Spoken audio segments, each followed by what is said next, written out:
Please help me welcome to the podium Kat Cole.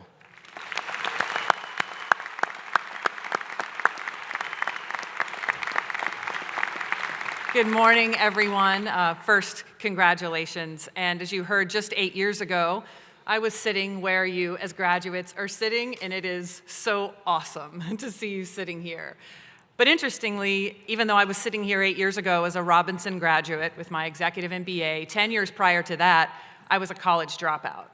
I wasn't just a college dropout, I was the child of a single parent, an alcoholic father, who had worked at Hooters my entire career.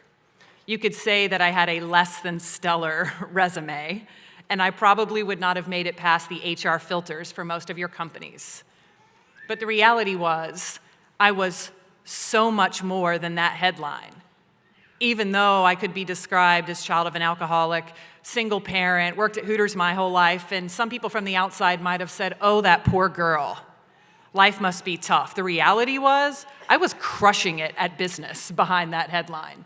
At 19, I was opening franchises around the world. At 20, yes, I dropped out of my first college experience, but that was because I was hustling so hard, I was traveling so much globally that I wasn't even able to attend class, and I was failing. And the lesson in a lot of that is that all of us are far more than our headlines, our highlight reels, our Instagram feeds, and our Facebook posts. And what I've learned on my journey through business, and certainly since reaching this milestone that you are reaching today, is that I have to give myself and others continued permission to change. I need to see others as something that is far more than what's on the outside or the resume. And as I affect my company, its hiring practices, who we work with as a business, I am going to do things differently. Groups like Georgia State took a chance on someone with a scrappy background like me, and the least I could do to pay that forward is, as I lead businesses, is do the same for others. Not just in a university, not just in a program, but in everyday life, in everyday business. And so even though I had this challenging background, I also recognize there are others that had it worse. And along the way, I turned all of that into the things you just heard from the dean. 19 traveling opening businesses, 20 corporate job, 26 vice president of a company doing over $800 million in revenue, and president of a global business by the age of 31, which was right when I was getting my MBA in the executive program at Georgia State. And all of those are the highlight reel, right? They're the headlines. They're the things that look sexy and awesome and braggable and post-worthy. What those milestones don't tell you is about the hustle, the learning, the leading along the way, volunteering my time for over a decade in community organizations and in my industry that built the network and the relationships that ended up affording me those unique opportunities. And so I'd love to share with you just a few lessons that I hope as you move past this incredible milestone will stick with you at your times of opportunity and at your times of challenge. First is define success on your own terms. If I had held myself to the standard that the world might have placed on traditional success, I would have never met that objective. I've shared what some of my background was, but it gets even more interesting from my background. I worked at Hooters for 15 years, yet I've been a staunch advocate for the advancement of women for decades. I have run fresh, baked, delicious goods full of sugar and fat global restaurant companies, but I'm actually an advocate for health and an investor in startups that are the future of food and business. I am not in conflict. Those things might make you say, wow, are you a hypocrite? Are those things in conflict? How can you do one and believe in the other? And while everyone has a right to their opinion, I've decided success for me is about being a habitual learner and a serial nonconformist. I run huge mass market businesses, but I'm a hippie. I got married at Burning Man. My son's name is Ocean. I have tattoos. Which am I? A corporate flunky or a vagabond hippie? I'm all those things, and I am none of those labels. And just as I have come to that sense of confidence, it is my job to extend that permission for others that I work with to bring their full selves to work and to business. If there were others that didn't have the opportunity you and I have to sit in these seats and wear these gowns and wear these hats, those others exist. They would move mountains to have the opportunity we have had, to have the education we have had the chance to have. So the question is, how do we honor that and do the most with it? And the first way is to set success and its definition on our own terms. The second is to follow the rule that my mom writes on my birthday card every single year.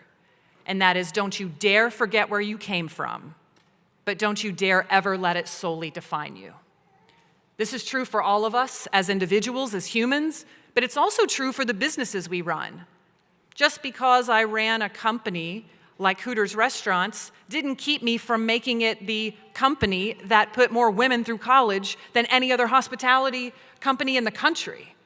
That it didn't keep me from providing services that elevated and educated women, despite what it looked like on the outside. Just because I've run global indulgent bakery brands has not kept us from focusing on being responsible and doing things a different way, protecting wholesome ingredients and giving people permission to indulge and launching smaller portions and being responsible corporate citizens. I have permission to be more than what people say we were as a company, just as I give that permission to myself. And I remember that line of don't forget where you came from. Our truth is in our roots, but we should not let our roots be our anchor. Let our roots be our engines. Let it be the thing that drives us to change.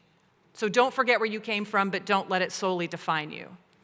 And then the third lesson, and probably the one that wraps them all together, is to give ourselves and others permission to change and have a passion to evolve. If I had just stayed where I was and felt that I didn't have permission to change, I can't imagine the opportunities I would have missed out on and the lives that I have affected that I wouldn't have been able to. When my mom came to me at the age of 9 and said, "That's it, I'm done, we're leaving," what she meant was we were leaving my father. He was and still is a very good man, but at the time was an alcoholic. And of course, being my mother, as many leaders face this dilemma, she was worried about the effect of the change on those she loved and cared about. And what was interesting, however, was when she was so bold to drive change, as only a leader could, when she came to me at the age of 9 and said, "I'm leaving," much to her surprise, I did not cry. I did not get upset. I looked at her at the age of 9 and said, "What took you so long?" At the age of 9. Isn't that interesting how the very thing she feared, me being worried and concerned, was actually the opposite? I was just waiting for her moment of courage. And that is so true as we go out into the world and we face an opportunity to tweak something, to pivot a business model, to fly in the face of the status quo, or to decide we want to be a different version of ourselves tomorrow. That we're worried about how it might look or who it might freak out or whether or not it's believable, when actually it might be exactly what the world is waiting for us to be. And so as we go forward and think about this concept of permission to change, I hope you think about my mom, and I'm sure many of you have similar stories and moments of courage that the world was waiting on. My mom asked herself this question, which I'm sure you've heard in many speeches: if not me, who? If not now, when? And when you go to affect your communities, your families, or your companies, keep in mind these principles of, if I don't, the competition will. If you can't figure out a way to do it, someone else will. However, on the other side of that fire in the belly that drives motivation to innovate and change should be a sense of responsibility, which is the line, "But just because I can do something does not mean I should."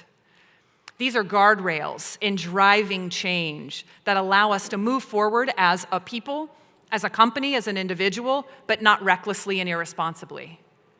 And then I'll share with you one of my best hacks for changing responsibly and driving innovation at a young age and with a lack of pedigree like most people have, yet I've been able to transform businesses and certainly transform myself over time. There are two things. One is the power of the check-in. Remember this concept of checking in. It is the power of reflection, intention, and action to drive change and evolution. My husband and I have this monthly process. Every month on our month anniversary, We ask each other a series of 10 questions. What's the one thing that I could do differently to be a better partner for you? What is one thing I should stop, start, and continue to be a better wife or a better partner? Sounds scary to ask that question, right? It takes courage to ask the question. It takes humility to ask the question, but it takes confidence and courage to act on it. And as a result, we keep a safe space to check in, and I never have to wonder where his head's at.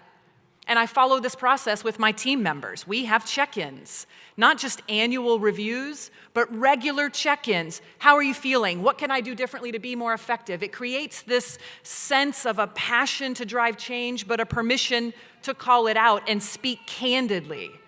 This monthly check-in has been the underpinning of me having a healthy relationship at home, which allows me to be a better leader at work. And it's also what gives a safe space for my team members to speak their truth and bring ideas forward that other leaders would not otherwise hear.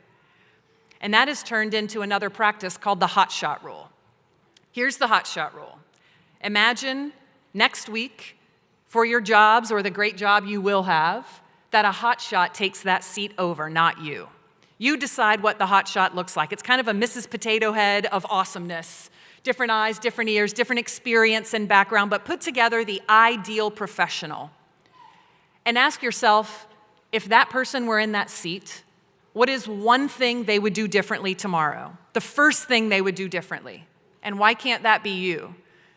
The reality is all of us as individuals, our companies, our communities, our country, are blinded by our own progress. Sometimes we look at the way things are and say, you know what? It is so much better than it was 5 years ago. It's so much better than it was a decade ago. But does that mean we don't have permission to continue to change? Does it mean we don't still have the obligation to drive progress? There are things that were taught from the highest of institutions centuries ago and even decades ago that are considered abominations of humanity today. People change.